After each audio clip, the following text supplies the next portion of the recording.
One corps in 1971 war and the difficult decision to award Nishan I HAIDAR. Now, one corps of the Pakistan Army had the most pathetic war performance in the 1971 war, but of course, its pathetic performance was generally whitewashed and never seriously subjected to any scrutiny, barring scapegoating a Christian CO who had nothing to do with the failure of this corps in the 1971 war.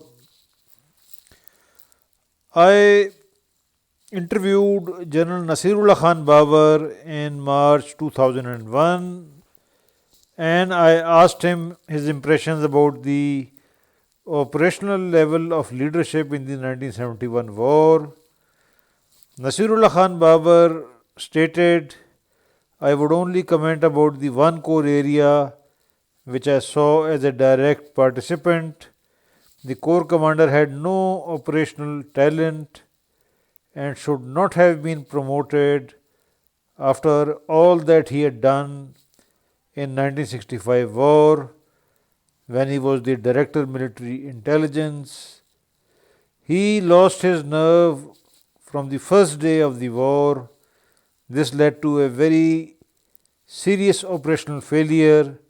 Under the basic concept and plan, 17 Division was to be under command, 23 Division for all operations north of Ravi, 66 Brigade, X-17 Division and 17 Division Artillery joined us before the war.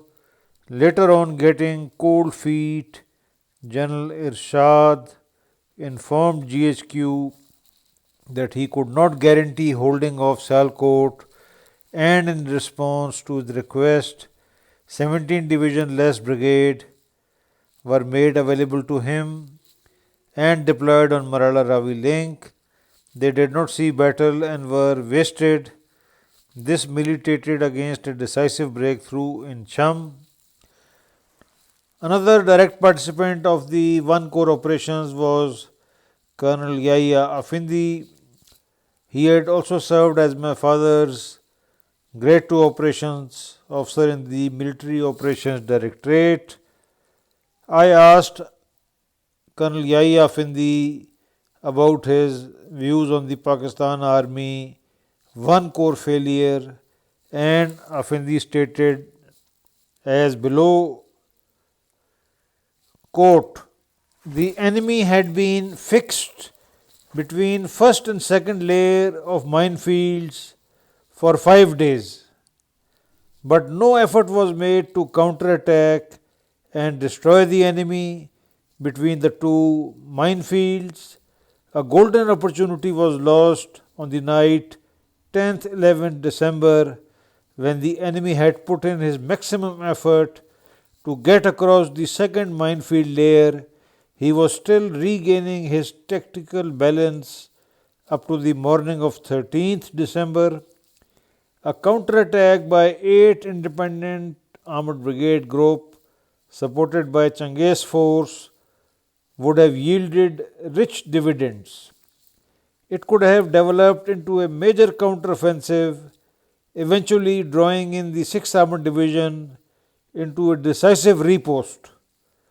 But instead we sat back in our defences, waiting for the enemy to attack. Unquote. Now, Afindi summed up poor and substandard Pakistani leadership at 8 independent armored brigade, 8 division and 1 corps level as following. This is the view of Yahya Afindi, who was a DQ of the Changez force as well as commanded a 33 Cavalry Squadron after its squadron commander was sacked for showing tactical timidity. Now Afindi stated, quote, the corps and lower formations seem to have been staffed by tyros as they let every opportunity slip out of their grasp. Unquote. Now, 8th Division of the 1 Corps hardly did any fighting, barring 35 FF, which was hurled into a pointless counterattack by 8th Division Commander and 24 Brigade Commander on the last day of the war. Barring 35 FF, 8th Division did hardly any fighting. And today it is hilarious to claim, many characters writing, that 8 divisions GOC had good war performance in 71 war. In reality, 8 division hardly did any fighting, barring 35 FF, which was a total failure, or 19 FF, which was a battalion success and had nothing to do with 8 division commander. It was a battalion success, a totally local success, masterminded by a very brave commanding officer, Malik Shafiq Awan, and the key role was a Bengali NCO who was awarded the one of the only 2 Sitara Joros of 8 division. Now this division suffered only 205 killed, which comes to 9.76 killed per unit, but there is more to it.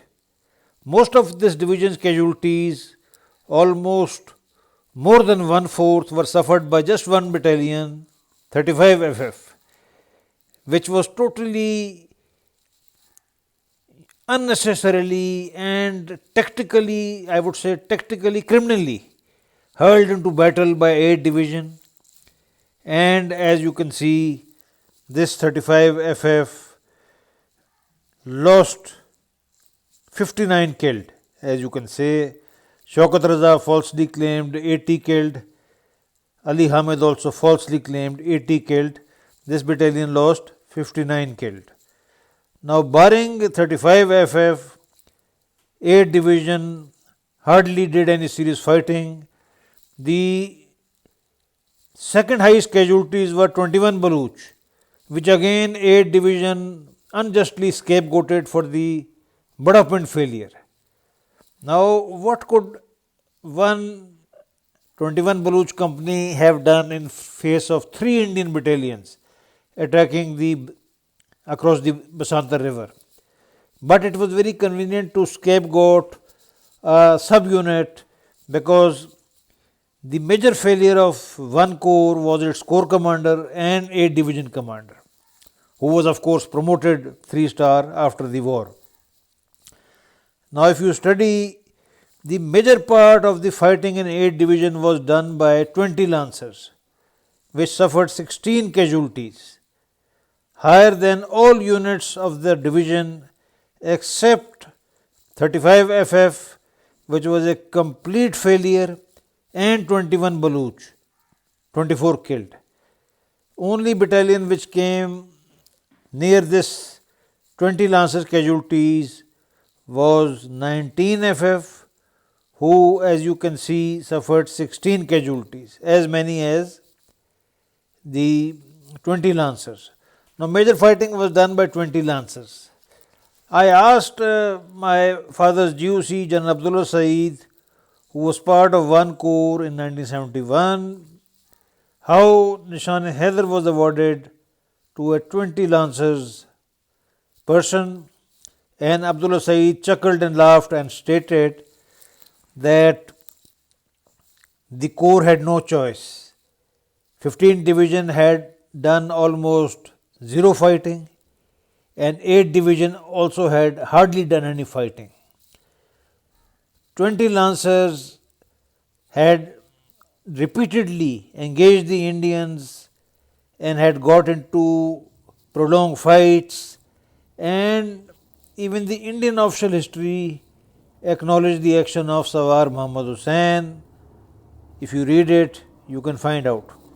Now, 1 Corps had no choice but to award Nishan I HAIDAR to 20 Lancers Sawar, because hardly any unit had done any serious fighting. As per Abdullah Saeed, they tried their best to find some infantry soldier. Regarding Nishan I HAIDAR, I interviewed General Amir Hamza and Tajammul Hussain Malik, and both stated that there was a clear-cut policy, an undeclared policy, that every corps will have a quota of one Nishan I HAIDAR. So one corps had a quota of one Nishan I HAIDAR, but hardly any infantry unit had done any serious fighting. So perforce they were forced to award Nishan I HAIDAR to 20 Lancers Sawar Muhammad Hussain. Now we will see further, just to give you an idea how one corps had fought. As you can see, now we will go to the 15th division. This division suffered the lowest casualties in 71 war, losing 47 killed, as you can see. And again, this division hardly did any fighting. The highest casualties it suffered was by 34 FF, who launched some very Mickey Mouse attacks on Indian posts of no significance. And of course, they lost in total 47 men. So 15th division also did very nominal amount of fighting. The 8th Armoured Brigade, foolhardily launched by one corps on the last day of the war, was also a complete failure. As you can see, this brigade lost 36 men, less than just one battalion, 35 FF. Its armoured infantry battalion hardly did any fighting. I think one of the lowest casualties of 71 war were suffered by 29 FF, losing 2 killed. And 13 Lancers lost 22 killed, 27 cavalry lost 2 killed in East Pakistan, and 31 cavalry also lost just 12 killed. So the bottom line is that one corps hardly did any fighting, and 20 Lancers was the only and the lone choice for the award of Nishan I HAIDAR. And although much discussion was done, but the one corps could not find any person deserving of Nishan I HAIDAR. And of course, Pakistan Army's one corps failure will always be a very sad chapter of Pakistan Army military history. And sadly and shockingly, Gul Hasan Khan, who bears a major failure for the operational failure of 1971 war, of course gave one corps commander very high marks, because failure had to be scapegoated, and as we have discussed repeatedly, the only scapegoat in one corps was a Christian CEO who had nothing to do with one corps failure.